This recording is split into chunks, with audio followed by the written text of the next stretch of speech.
ATX가 올해 3월에 이제 출범을 했습니다만은 그 취지에서 보면 이제 ATS는 대체 거래소니까 본 거래소의 일정 부분의 대체적인 역할을 한다 하는 취지에서 거래량 중심으로 해서 종목당 30%, 전체 거래량의 15%의 어떤 그 법규상의 규제를 하고 있습니다.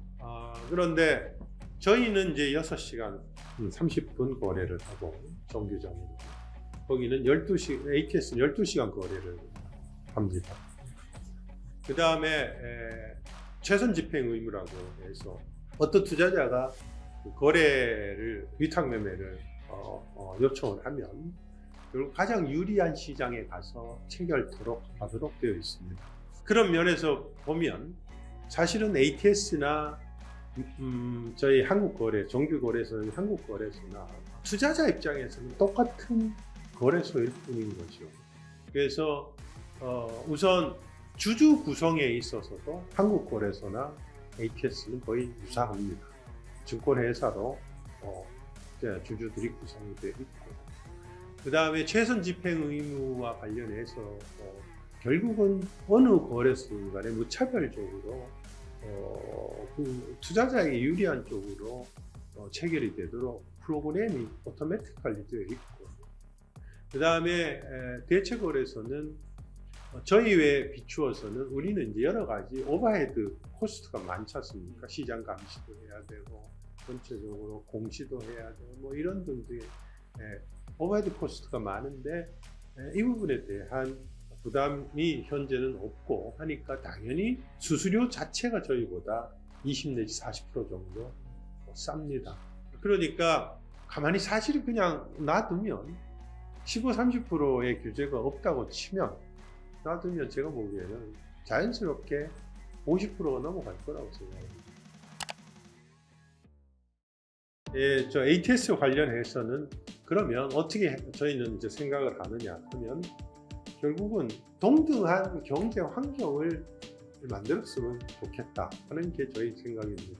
제가 보기에는 규제 예를 15, 30% 이렇게 30% 규제를 하고 있는데 투자자 입장에서 이렇게 보면 어느 거래소든 간에 투자자에게 투자와 관련된 편의성을 제공해 주고 하기만 하면 저는 될 거라고 생각을 합니다. 그게 뭐 ATS든 한국거래소든 간에 인디프런트 하겠죠, 투자자 입장에서. 그럼 결국은 그런 면에서 보면 동등한 경쟁 환경이 만들어지는 것이 필요하다.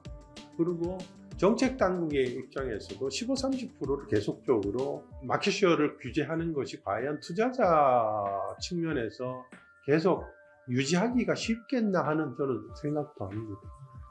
그래서 그런 면에서 우선은 우리도 거래 시간을 좀 늘리는 것이 필요하겠다고 생각을 합니다. 내년부터 글로벌 유수의 거래소라고 하는 뉴욕스탁 익스체인지와 그 다음에 나스닥이 24시간 거래 체계로 바꿀 예정입니다. 그래서 이미 자기네들은 우리처럼 12시간 이상 거래를 하고 있습니다만 이제 24시간 거래 체계로 바꾸려고 하고 있고, 그런 상황에서 이미 그 ATS가 12시간 거래를 하니까 우리도 그 12시간 거래 체계로 바꿔 나가는 것이 불가피하다고 생각을 해서 현재 거래 시간 연장을 추진을 하고 있습니다. 또 하나는 이제 미국이 작년에 이미 우리는 T+2 결제를 하는데 T+1 결제로 바꿨습니다. 그리고 인도도 T+1 결제로 바꿨고, 유럽도 2027년부터는 T+1 결제로 바꾸려고 하고 있습니다. 저희도 그러한 국제적 동향에 비추어서 결제 주기를 T+2에서 T+1로 단축해 나가는 것은 이건 불가피하다고 생각을 하고, 현재 T+1로 단축에 대한 논의를 현재 하고 준비를 하고 있습니다. 그래서 저희 거래소가 자꾸 새로운 이제 영역을 만들어내야 됩니다. 그리고 새로운 수익 모델을 만들어내야 됩니다. 그동안에는 독점 내지는 단일 거래소 체제하였기 때문에 그런 상업적 측면에서 접근이 조금 현실적으로 어려웠다면 이제는 대체 거래소가 만들어져서 마켓시어의 40% 이상을 가지고 있고 그냥 이 상태로 가면 50%가 넘어설 거라고 저는 생각을 하는데 이제 나름대로 동등 경쟁 원칙이 만들어지면 이제 소위 대체 거래소, 한국 거래소가 투자자들로부터 선택받기 위한 노력을 하겠죠. 결국은 우리 거래소 시장도 새로운 수익 모델을 추가로 만들어내야 됩니다. 그게 이제 첫 번째, 이번 정부 들어오면서 또 금융위도 국정과제로 집어넣었습니다. 소위 가상자산, ETF든 선물이든 옵션이든 이런 쪽으로 또 새로운 시장을 만들어내야 된다고 생각합니다. 지금까지는 가상자산 자체는 물론이거니와 그걸 파생해서 만든 ETF 같은 금융자산도 사실은 허용이 되지 않았는데 이번 정부가 국정과제로 그런 것들을 허용하겠다고 이미 발표를 했고 저희도 작년서부터 계속적으로 꾸준히 이런 것도 우리가 해야 된다고 주장을 했습니다. 그래서 가상자산 ETF 시장과 관련해서도 저희가 해야 됩니다. 그 다음에 앞으로 지금 조각 투자라든지 이러한 소위 전통적인 거래소 시장이 아닌 오버 더 카운터 마켓에서 거래되는 그러한 시장에도 저희가 적극적으로 참여를 하려고 합니다. 그게 기반이 돼서 결국은 순차적으로 그게 발전해 나간다 그러면 결국 그게 스탁 토커나이제이션에 따른 디지털 거래 시장도 결국은 가기 위한 어떤 준비도 저는 될 거라고 그렇게 생각합니다. 저는 작년 2월에 취임을 하면서 제일 먼저 제가 얘기를 했던 게 대한민국의 한국 거래소에 상장된 회사 수가 너무 많다. 그렇게 얘기를 했습니다.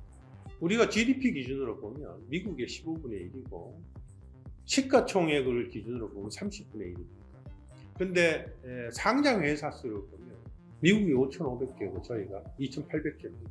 2분의 1 수준입니다. 상장 회사 수가 저는 너무 많다고 생각합니다. 그러면 상장 회사 수가 많은데 가장 큰 차이는 뭐냐면 우리가 퇴출을 잘 안 시킨다는 거예요. 코스닥 시장이 1,800개 정도 되는데 코스닥 시장이 1996년에 출범하면서 코스닥 시장 지수가 100이었습니다. 그게 2000년도에 270까지 올라갔습니다. 2001년, 2년을 가면서 40까지 떨어졌습니다. 그래서 도저히 40은 지수로서의 너무 좀 초라해서 결국은 400으로 했죠. 400. 그래서 최근에 800대 중반에 와 있습니다.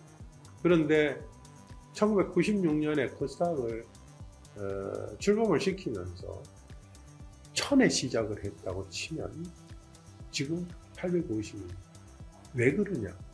소위 사업 모델화를 실패를 했으면 퇴출시켜야죠. 퇴출을 시켜야지 되는 이유는 결정적으로는 시장 질서를 불안정하게 합니다.